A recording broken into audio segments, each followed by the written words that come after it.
Get on. Hi, how you doing? I hope you're well and sane.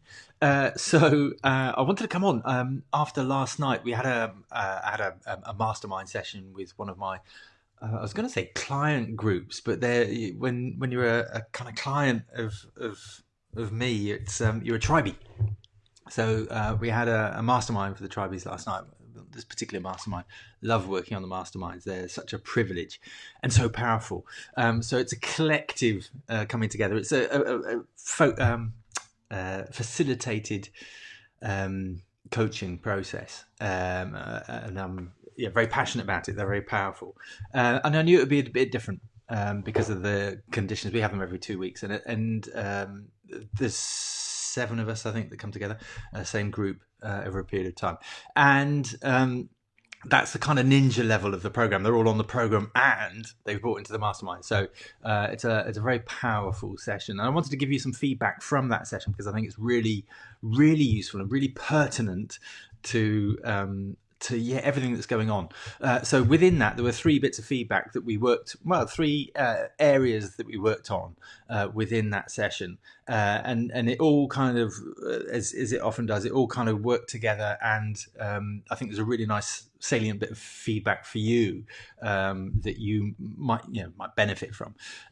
Just at the start, we normally start at 8. We started at 5 past because of the applause for the NHS, and makes me emotional. Anybody that is working at the NHS and any other support, we applaud you.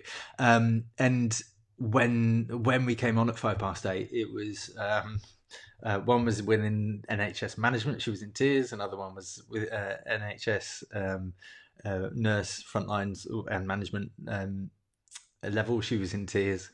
And then another one of us came on and was in tears, having just done it, and so it was a very poignant moment. And we started off knowing, I knew it would be slightly different. We had to kind of address the kind of what's going on situation. And there's Emma. How you doing, Emma? And about the coronavirus, and there was first-hand experience. So one of the ladies that is in the NHS, they experienced their first fatality from the virus in their hospital. So it was very poignant time, and just discussing that, and there was worry.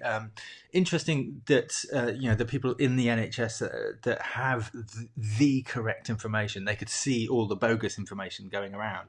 And the feedback was actually, it's tough for us, and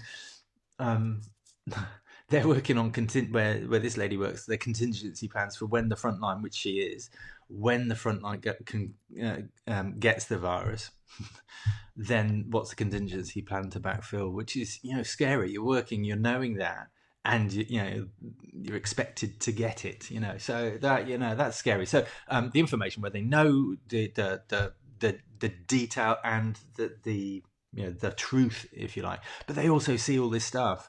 The feedback was quite interesting that it's a worry, it's tough, and it's having to manage your mindset knowing that you're going to get this thing in all likelihood, and manage that, and still working and still functioning, and it's crazy. And again, they're full of pride and just overwhelming emotions for what they do, and all of the NHS, and for people outside of the UK, that's the National Health Service. Moving emotional stuff, but working on the front line, being expected to go down with it, and it's like, and knowing that's managing that mindset. Yet their perspective was that they know the bogus stuff.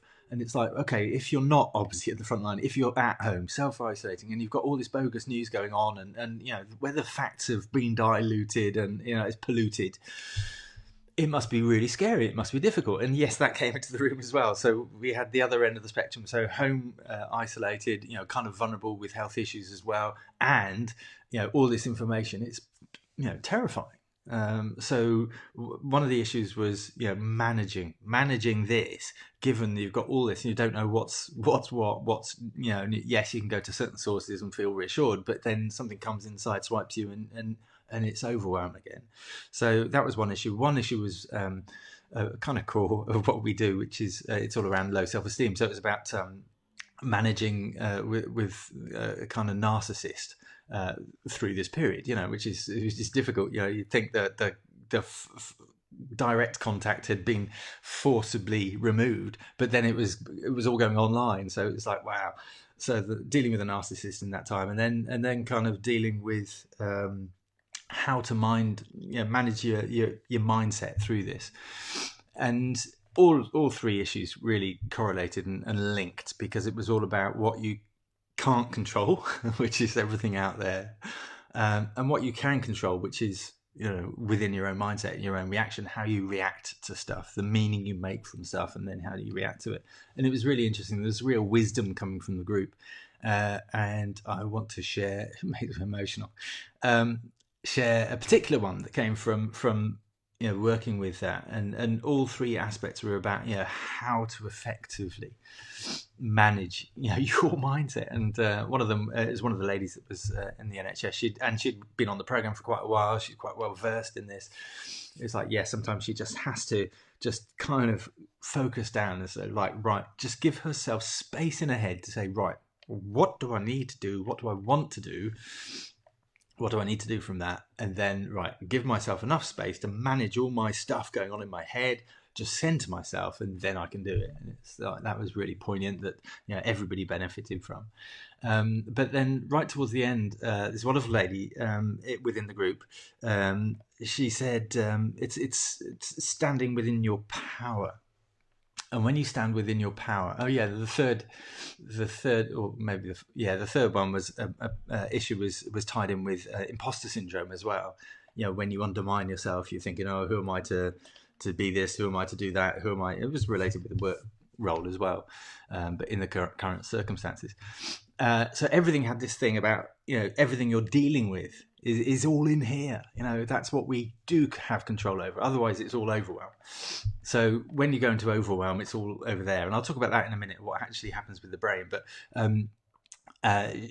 this really salient bit of information was this lady said, when you stand in your power and take control, then you can manage everything, and you are calm and you're centered. And when she spoke it was beautifully eloquent, because she became that when she spoke about being in the power. And this was about dealing with a narcissist as well.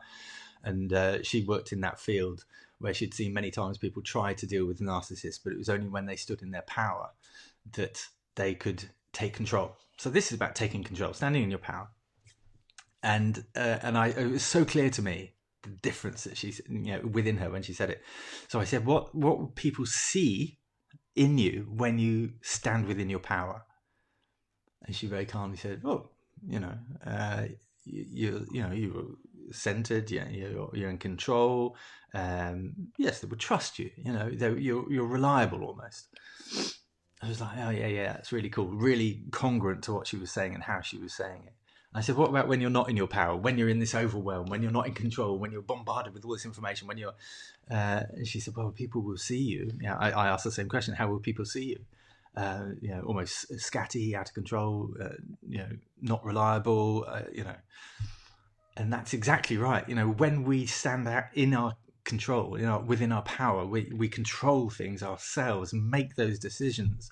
And like one of the ladies saying, she has to clear the space in her head, and then she can take control. Because she'd been on the program long enough, she'd learned how to do that and given herself space, knew the warning signs. It's like boom, and it was really nice. So standing in your power is such a poignant thing to do, and maybe it's a new thought to you to stand within your power. I guess something like Tony Robbins would say is state. It's all about state management. So creating that state for yourself. People with low self-esteem generally don't have their power, don't give it away. they anybody can have it, but they don't think that they either are worthy of having it or can have it, or so this concept of standing in your power is like it would just saying it doesn't do it. You have to go through, do all the work and everything to get to that point. That's why I find the mastermind so powerful. So standing in your power is such a clear and strong position to be.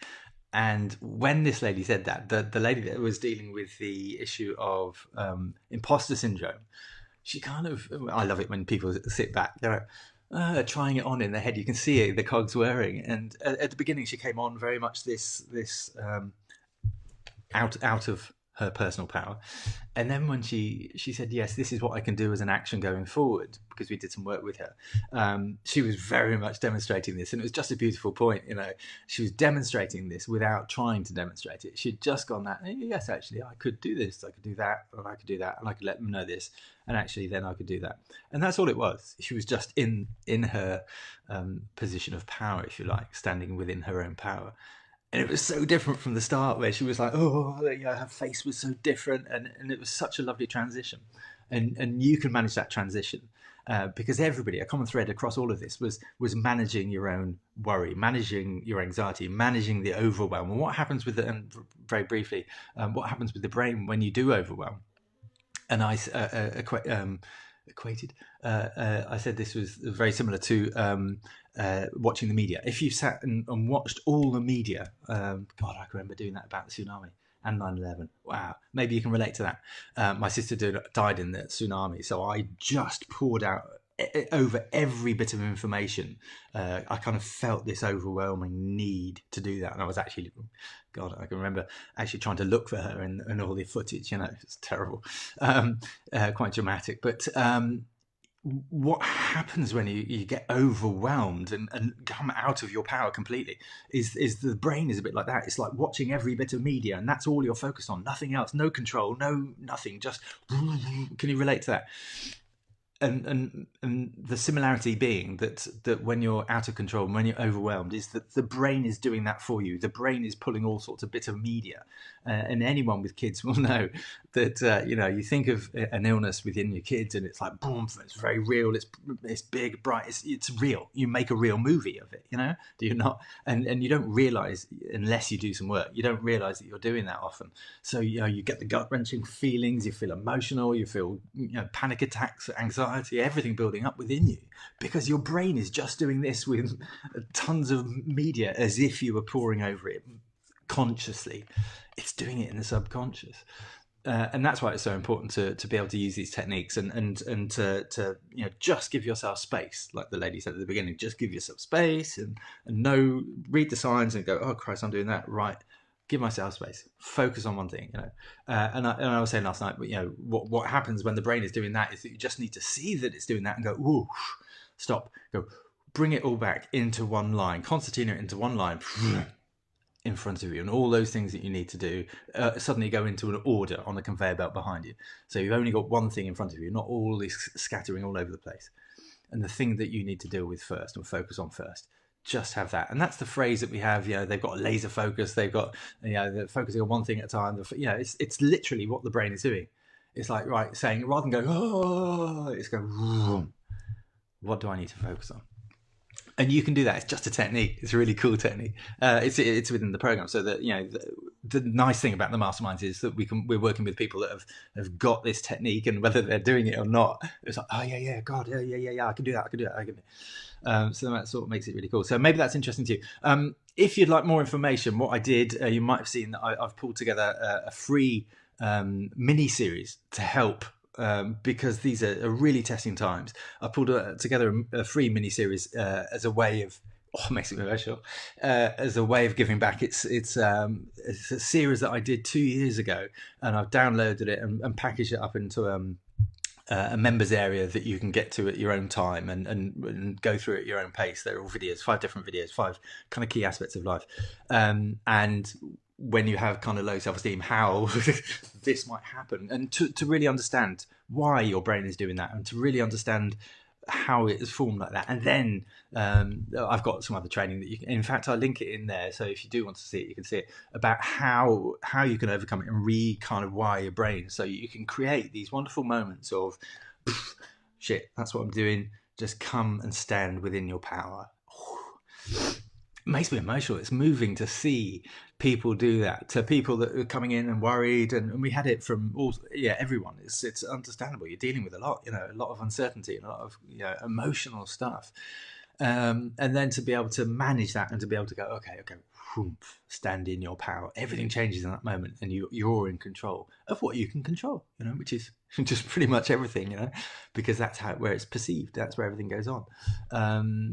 And the things out of control, there's no point worrying about them and fretting about them. Let me see, just fretting, did that change it? No, no, I'm hamming it up just to make you smile. But so standing within your power is such a key and important thing, and I love that. And I wanted to feed that back to you because I thought it was just such a powerful bit of wisdom for you that I know you can benefit from that. So thank you, Cheryl.